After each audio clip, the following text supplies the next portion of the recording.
Hello and welcome to Kaizen classes.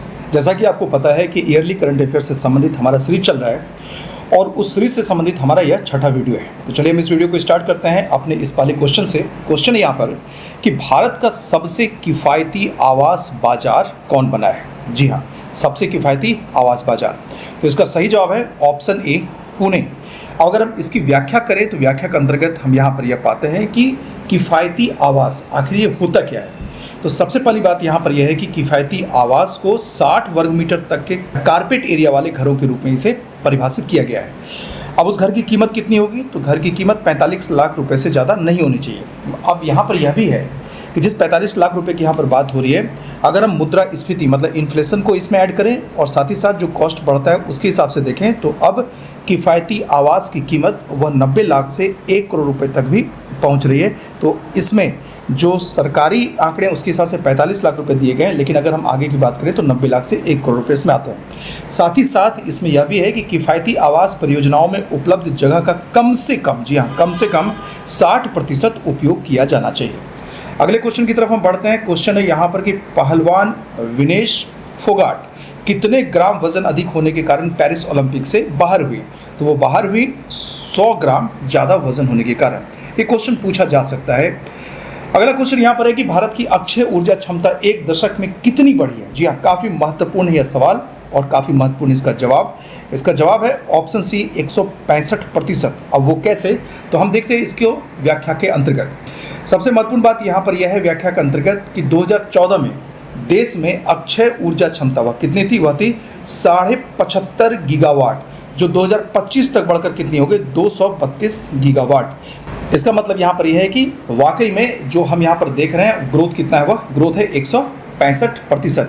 और यह संभव हुआ है लगातार भारत सरकार के द्वारा उन प्रयासों को, जो प्रयास अक्षय ऊर्जा क्षमता को बढ़ा रहे हैं। जैसे कि हम एक उदाहरण ले लेते हैं, सौर ऊर्जा से संबंधित सरकार की महत्वपूर्ण योजनाएं। अगला सवाल यहाँ पर है कि नीरज चोपड़ा ने पेरिस ओलंपिक 2024 के क्वालिफायर राउंड में कितने मीटर का थ्रो किया। जी हाँ, कितने मीटर का थ्रो किया, तो ऑप्शन बी 89.34 मीटर। अगर हम इसकी व्याख्या को देखें, व्याख्या के अंतर्गत जैसा कि आपको पता भी होगा कि पेरिस ओलंपिक 2024 में पुरुषों के भाला फेंक जैवलिन थ्रो स्पर्धा में भारतीय खिलाड़ी नीरज चोपड़ा ने रजत पदक जीता है और उन्होंने 89.45 मीटर का थ्रो फेंका। लेकिन इसमें स्वर्ण किसने जीता, स्वर्ण जीता पाकिस्तान के अरशद नदीम ने। लेकिन उसके साथ ही अरशद नदीम ने ओलंपिक का रिकॉर्ड भी बनाया और वो रिकॉर्ड कितने का था, 92.97 मीटर, मतलब इतना मीटर का थ्रो उन्होंने फेंका। आगे यहाँ पर है कि कारागार एवं सुधार सेवा विधेयक किस राज्य ने मंजूर किया है। तो वह राज्य कौन सा है, वह राज्य है ऑप्शन सी, महाराष्ट्र।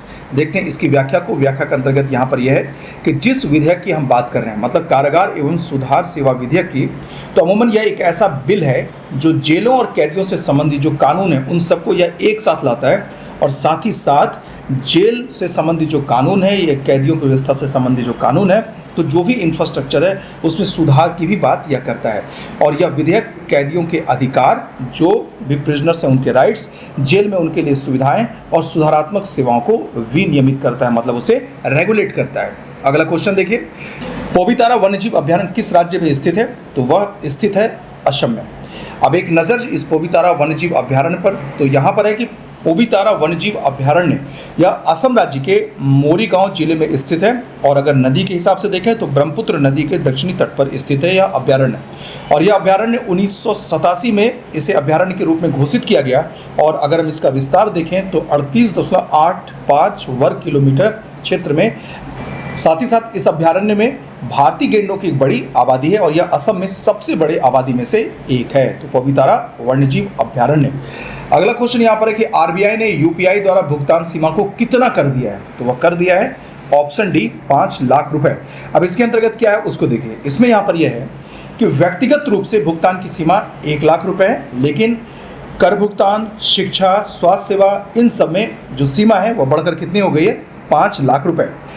अगला क्वेश्चन यहाँ पर यह है कि वायु अभ्यास उदार शक्ति 2024 कहाँ आयोजित हुआ। 3 ऑप्शन आपको यहाँ पर दिख रहे हैं। अगर हम बात करें चौथे ऑप्शन की तो यहाँ पर यह वियतनाम है और अगर हम इसके सही जवाब की बात करें तो सही जवाब इसका क्या है, इसका सही जवाब है ऑप्शन सी, मलेशिया। चलिए इसकी हम देखें व्याख्या। व्याख्या यहाँ पर यह है कि उदार शक्ति 2024 ये एक संयुक्त वायु अभ्यास है और यह किसके बीच, तो भारतीय वायुसेना और रॉयल मलेशियाई वायुसेना के बीच इसका आयोजन किया गया। इसका उद्देश्य है कि दोनों वायुसेनाओं के बीच, मतलब दोनों देशों के वायुसेनाओं के बीच टीम वर्क को बेहतर बनाना, उन्हें एक साथ एक्सरसाइज करने या अभ्यास करने का अनुभव प्रदान करना।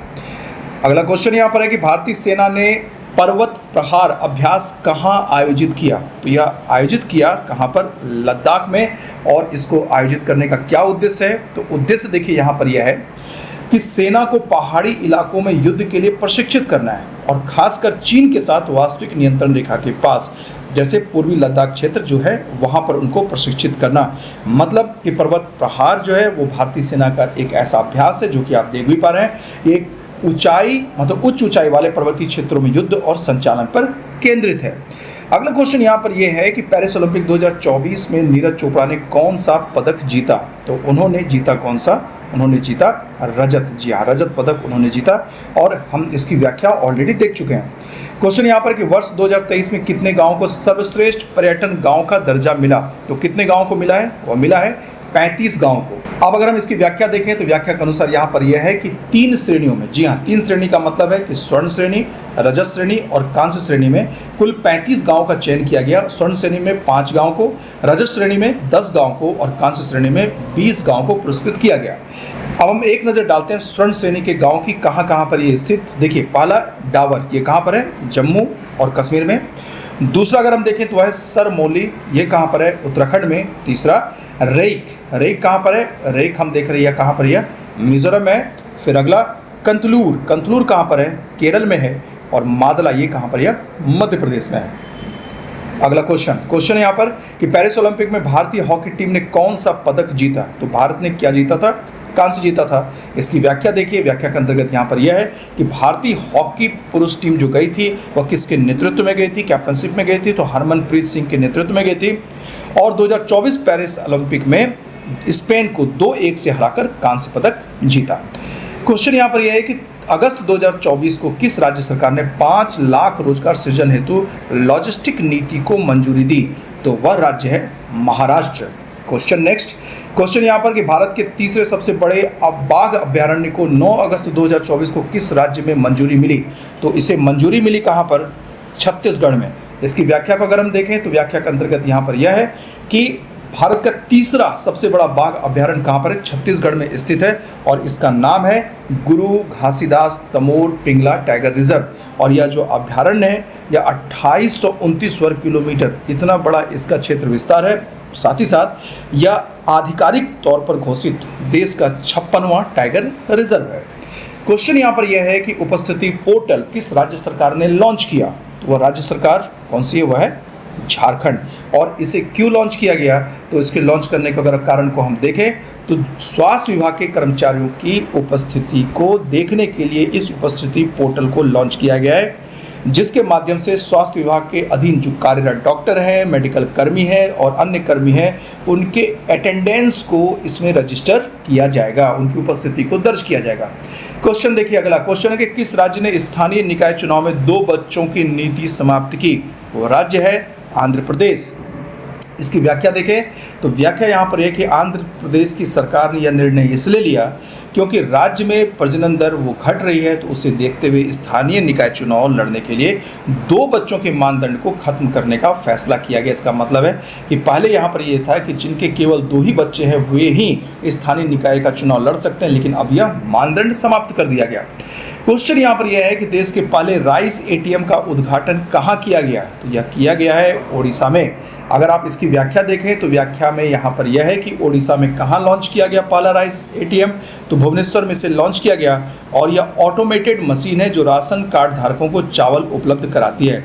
अब इस तरह के एटीएम बनाने का उद्देश्य क्या है, उद्देश्य यहाँ पर है कि सार्वजनिक वितरण प्रणाली को सुव्यवस्थित करना और राशन वितरण में सुधार लाना, इसलिए इसे डिज़ाइन किया गया है।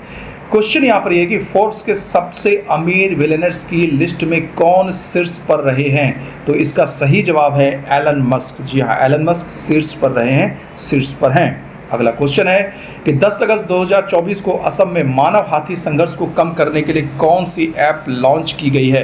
तो जैसा कि हम यहाँ पर देख रहे हैं, तो इसका सही जवाब है ऑप्शन ए, हाथी ऐप। इसकी व्याख्या देखिए, व्याख्या के अंतर्गत हम यहाँ पर यह देख रहे हैं कि जो हाथी ऐप है यह एक मोबाइल एप्लीकेशन है जिसे आरण्यक नामक एक गैर सरकारी संगठन ने इसे विकसित किया है और इसका उद्देश्य है मानव हाथी संघर्ष को कम करना, और वह भी खासकर किस राज्य में? असम राज्य में।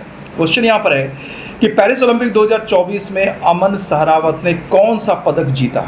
तो उन्होंने जीता कांस्य। और एक महत्वपूर्ण बात वह यह है कि सहरावत भारत के लिए सबसे कम उम्र के ओलंपिक पदक विजेता बने हैं, जो एक ऐतिहासिक उपलब्धि है सहरावत की। और इसमें इन्होंने क्या किया कि पुरुषों की 57 किलोग्राम कुश्ती श्रेणी में प्यूर्टो रिको के, नाम क्या उनका? डेरियन टोई क्रूज, उनको 13-5 के स्कोर से हराकर कांस्य पदक जीता। चलिए अगला क्वेश्चन यहाँ पर है कि 11 अगस्त 2024 को लोकार्नो फिल्म फेस्टिवल 2024 में पार्डो अल्ला करियरा अवार्ड किसे दिया गया? तो एक बात तो यहाँ पर हमें दिमाग में रखनी होगी कि लोकार्नो फिल्म फेस्टिवल ये कहाँ होता है? यह होता है स्विट्जरलैंड के लोकार्नो शहर में। अब अगर हम इसका जवाब देखें तो इसका सही जवाब है ऑप्शन बी, शाहरुख खान। सवाल ये उठता है कि आखिर यह अवार्ड क्यों दिया जाता है, मतलब क्यों दिया जाता है पार्डो अल्ला कैरियरा अवार्ड? तो यह उन व्यक्तियों को दिया जाता है जिन्होंने सिनेमा में अपने रचनात्मक योगदान के द्वारा पहचान बनाई है। अगला क्वेश्चन यहाँ पर है कि 11 अगस्त 2024 को किस मंत्रालय ने दिव्यांगजन अभियान दल ने अफ्रीका की सबसे ऊंची चोटी पर तिरंगा फहराया? तो वह दल कौन सा? रक्षा मंत्रालय का। और इसकी व्याख्या के अंतर्गत हम यहाँ पर यह देख रहे हैं कि रक्षा मंत्रालय का या जो दिव्यांगजन अभियान दल था उसने अफ्रीका की सबसे ऊंची चोटी, नाम क्या है? माउंट किलिमंजारो, और उसमें उसका क्या शिखर है? उहुरु शिखर। तो उस शिखर पर राष्ट्रीय ध्वज फहराया। चलिए नेक्स्ट यहाँ पर है कि राष्ट्रपति द्रौपदी मुर्मू ने द होरता शो में भागीदारी कहाँ की? तो भागीदारी की तिमोर लेस्ते में। इसकी व्याख्या के अंतर्गत यहाँ पर यह है कि जो द होरता शो है, तो होरता यहाँ पर क्या है? तो तिमोर लेस्ते के राष्ट्रपति, उनका नाम है रामोस होरता, तो इसी होरता से वो बना है होरता शो। और इसमें द्रौपदी मुर्मू को तिमोर लेस्ते में देश के सर्वोच्च सम्मान the grand collar of the order of Timor Leste, उससे उन्हें सम्मानित किया गया। क्वेश्चन अगला यहाँ पर है कि आईओसी ने किसे ओलंपिक ऑर्डर से सम्मानित किया? तो सम्मानित होने वाले जो खिलाड़ी है वह है अभिनव बिंद्रा, जो कि शूटिंग से संबंधित है और 2008 के बीजिंग ओलंपिक में उन्हें स्वर्ण पदक मिला था। चलिए नेक्स्ट क्वेश्चन है कि पेरिस ओलंपिक पदक तालिका में भारत किस स्थान पर रहा? तो भारत था 71वें स्थान पर। और 71वें स्थान पर भारत इसलिए था कि भारत ने कुल 6 पदक जीते थे, जिसमें कि 1 रजत और 5 कांस्य पदक। नेक्स्ट क्वेश्चन है कि पहली वैश्विक महिला कबड्डी लीग कहाँ आयोजित की गई? तो इसका आयोजन किया गया हरियाणा में। और इसकी व्याख्या के अंतर्गत यहाँ पर यह है कि आधिकारिक तौर पर इसका क्या नाम है? नाम है ग्लोबल प्रवासी महिला कबड्डी लीग, इस नाम से मशहूर है। और इसमें 15 से ज़्यादा देशों की महिला एथलीट ने हिस्सा लिया। क्वेश्चन है कि अगस्त 2024 को किस सरकार ने मंदिरों मठों और ट्रस्ट के रजिस्ट्रेशन को अनिवार्य बनाया? तो वह सरकार बिहार की है। किस बैंक ने ब्रेल डेबिट कार्ड लॉन्च किया? तो किसने लॉन्च किया? पीएनबी ने। और जो पीएनबी ने ब्रेल डेबिट कार्ड लॉन्च किया तो उसका नाम क्या? उसका नाम है पीएनबी अंतर्दृष्टि ब्रेल डेबिट कार्ड। और यह कार्ड दृष्टिबाधित ग्राहकों के लिए खास तौर पर इसे डिज़ाइन किया गया है। क्वेश्चन है कि अगस्त 2024 को पीएम मोदी ने कितनी जलवायु लचीली बीज किस्में जारी की? तो जारी की ऑप्शन सी 109। अब यहाँ जो देख रहे हैं कि जलवायु लचीली बीज किस्में, इसका मतलब ये है कि यह बात यहाँ पर हो रही है क्लाइमेट रेजिलिएंट सीड्स की, मतलब कि एक ऐसा बीज जो कि विपरीत जलवायु में भी उसमें फसल देने की क्षमता है, उत्पादन करने की क्षमता है। क्वेश्चन यहाँ पर है कि सांस्कृतिक उत्सव कशूर रिवाज कहाँ संपन्न हुआ? तो यह संपन्न हुआ कहाँ? जम्मू कश्मीर में। इसकी व्याख्या के अंतर्गत यह है कि कशूर रिवाज ये क्या है? यह एक सांस्कृतिक उत्सव है जिसका आयोजन कहाँ किया जाता है? जम्मू कश्मीर के बारामूला क्षेत्र में। और यह उत्सव 78वें स्वतंत्रता दिवस के अवसर पर, इसका मतलब है बात हो रही है 2024 की। तो इस अवसर पर 10,000 युवतियों द्वारा कश्मीरी लोक नृत्य के साथ इसका आयोजन किया गया था, जो कि एक विश्व रिकॉर्ड है। अगला क्वेश्चन यहाँ पर यह है, जरा इसको हम देखते हैं कि 12 अगस्त 2024 को भारत और किस देश ने मुनाल उपग्रह के प्रक्षेपण के लिए समझौता किया? तो वह देश है नेपाल। और मुनाल उपग्रह उसका स्वदेशी या स्वदेश निर्मित उपग्रह है। क्वेश्चन है कि 10वां द्विपक्षीय मित्र शक्ति सैन्य अभ्यास कहाँ शुरू हुआ? तो वह शुरू हुआ था श्रीलंका में। और अगर रही बात इसकी व्याख्या की, तो व्याख्या के अंतर्गत यहाँ पर यह है कि यह अभ्यास मतलब मित्र शक्ति अभ्यास यह हर साल बारी बारी से भारत और श्रीलंका में इसका आयोजन किया जाता है और इसका मुख्य उद्देश्य है दोनों देशों की सेनाओं के बीच में एक बेहतर तालमेल और साथ ही साथ अंतर संचालन क्षमता को बढ़ाना। चलिए अगला क्वेश्चन है कि किस देश ने सबसे बड़े कार्गो ड्रोन का परीक्षण किया? इसका सही जवाब है ऑप्शन बी, चीन। देखते हैं इसकी व्याख्या को। व्याख्या के अंतर्गत यहाँ पर यह बात है कि जिस ड्रोन की हम बात कर रहे हैं, कार्गो ड्रोन की बात कर रहे हैं, तो इसने 7300 मीटर की ऊंचाई तक उड़ान इसने भरी और 2200 किलोमीटर तक यह उड़ सकता है।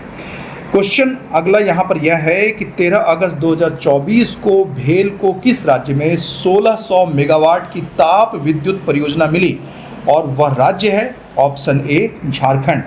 अगला क्वेश्चन है कि उच्च शिक्षा संस्थानों की राष्ट्रीय रैंकिंग में कौन शीर्ष पर है? हालांकि हमने पिछले वीडियो में इस पर पूरी चर्चा की है, लेकिन इसमें हम देख लेते हैं इसका जवाब क्या है। इसका जवाब है IIT मद्रास।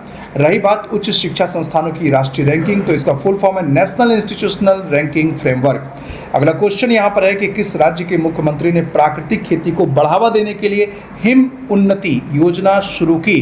तो हिम उन्नति योजना को शुरू करने वाला राज्य है हिमाचल प्रदेश। इसकी व्याख्या में यहाँ पर यह है कि यह जो योजना है मतलब हिम उन्नति, तो इस योजना के अंतर्गत एकीकृत जो है कृषि उसको बढ़ावा दिया जाएगा और एकीकृत कृषि का मतलब यहाँ पर है कि इसमें कृषि और पशुपालन दोनों से जुड़ी गतिविधियों को एक साथ बढ़ाया जाएगा। क्वेश्चन है कि दुनिया का सबसे पुराना कैलेंडर किस देश में खोजा गया? वह देश कौन सा है? वह देश है तुर्की, मतलब तुर्की। इसकी व्याख्या यहाँ पर यह कह रही है कि यह 12,000 साल पुराना कैलेंडर है और इस कैलेंडर में क्या किया गया कि पत्थर पर नक्काशी को उकेरा गया है और कैलेंडर को बनाया गया है जिसमें कि सूर्य, चंद्रमा और नक्षत्रों की प्राचीन कलाकृति है। क्वेश्चन है कि सैनिटरी पैड के लिए छात्राओं के बैंक खाते में राशि भेजने वाला पहला राज्य कौन सा है? वह राज्य है ऑप्शन बी, मध्य प्रदेश। फिर नेक्स्ट देखिए कि 13 अगस्त 2024 को किस खिलाड़ी को डोपिंग नियम उल्लंघन के कारण पैरा ओलंपिक 2024 से बाहर किया गया? तो वो है प्रमोद भगत। जी हाँ, प्रमोद भगत जो हैं वो बैडमिंटन खिलाड़ी हैं और इन्होंने भारत को टोक्यो पैरा ओलंपिक में स्वर्ण पदक भी दिलाया था, लेकिन पेरिस पैरा ओलंपिक 2024 में ये डोपिंग मामले में फंस गए। अगला प्रश्न यहाँ पर यह है कि 14 अगस्त 2024 को DRDO ने लंबी दूरी के ग्लाइड बम, क्या नाम है उसका, गौरव का सफल परीक्षण कहाँ किया? तो सफल परीक्षण किया कहाँ पर? ओडिशा में। इसकी व्याख्या के अंतर्गत यहाँ पर यह व्याख्या काफ़ी महत्वपूर्ण इसकी वो यह है कि जिस ग्लाइड बम गौरव की यहाँ पर बात हो रही है यह परिशुद्धता निर्देशित बम है, मतलब प्रिसाइजली जो है इसका डायरेक्शन किया जाता है और इसमें एरोडायनामिक्स का प्रयोग किया जाता है, मतलब कि यहाँ पर किसी शक्ति संचालित प्रणोदन की ज़रूरत नहीं पड़ती है और इसमें GPS, इनर्शियल नेविगेशन सिस्टम और लेज़र जैसी प्रणालियाँ हैं और इन्हीं प्रणालियों की सहायता से, इन प्रणालियों की मदद से इसे निर्देशित किया जाता है। क्वेश्चन नंबर 41 यह कह रहा है कि 14 अगस्त 2024 को IIT गांधीनगर ने किस IIT के साथ मिलकर ई-नर्मदा का शुभारंभ किया? तो वह है IIT इंदौर और इसके शुभारंभ करने के उद्देश्य की बात करें तो IIT गांधीनगर ने नर्मदा नदी बेसिन के प्रबंधन के लिए, जी हाँ इसे हम याद रखेंगे, नर्मदा नदी बेसिन के प्रबंधन के लिए ई-नर्मदा परियोजना को भारतीय प्रौद्योगिकी संस्थान इंदौर के साथ मिलकर शुरू किया। और फिर नेक्स्ट जो क्वेश्चन है वो यह है कि अगस्त 2024 में किस राज्य ने प्राचीन रत्नागिरी रॉक कला को संरक्षित स्मारक घोषित किया? इसका सही जवाब है ऑप्शन ए, महाराष्ट्र। और ये हमारा अंतिम प्रश्न है, हम इसकी व्याख्या देखते हैं। व्याख्या काफ़ी महत्वपूर्ण है यहाँ पर, जैसा कि हम यहाँ पर देख चुके हैं कि महाराष्ट्र राज्य ने रत्नागिरी जिले में स्थित प्राचीन शैल कला को संरक्षित स्मारक घोषित किया। और फिर इसमें नेक्स्ट अगर हम देखें तो यह है कि इसे घोषित किया गया है महाराष्ट्र प्राचीन स्मारक का पुरातत्व स्थल अवशेष अधिनियम 1960 के अंतर्गत और यह कलाकृति मध्य पाषाण युग से संबंधित है। और यहाँ पर यह देखा गया कि इसमें विभिन्न जानवरों के पैरों के निशान हैं, मतलब जानवरों के निशान है, पैरों के निशान है, वो सारी चीज़ें इसमें हैं। और रत्नागिरी जिले में 70 ऐसे स्थल हैं जहाँ पर लगभग 1500 भू आकृतियाँ पाई गई और इन्हीं में से कुछ भू आकृतियाँ यूनेस्को की संभावित विश्व धरोहर सूची में भी शामिल है। तो इस तरीके से हमने आज के अपने इस वीडियो में उन महत्वपूर्ण प्रश्नों को देखा जो आगामी परीक्षा के लिए उपयोगी हो सकते हैं। इस सीरीज से संबंधित आगे भी कई वीडियो आएंगे, आप हमारे साथ बने रहिए और हमारा प्रयास आपको कैसा लग रहा है कमेंट सेक्शन में जरूर बताएं। इसके साथ ही इस वीडियो को हम यहीं समाप्त करते हैं। Thank you.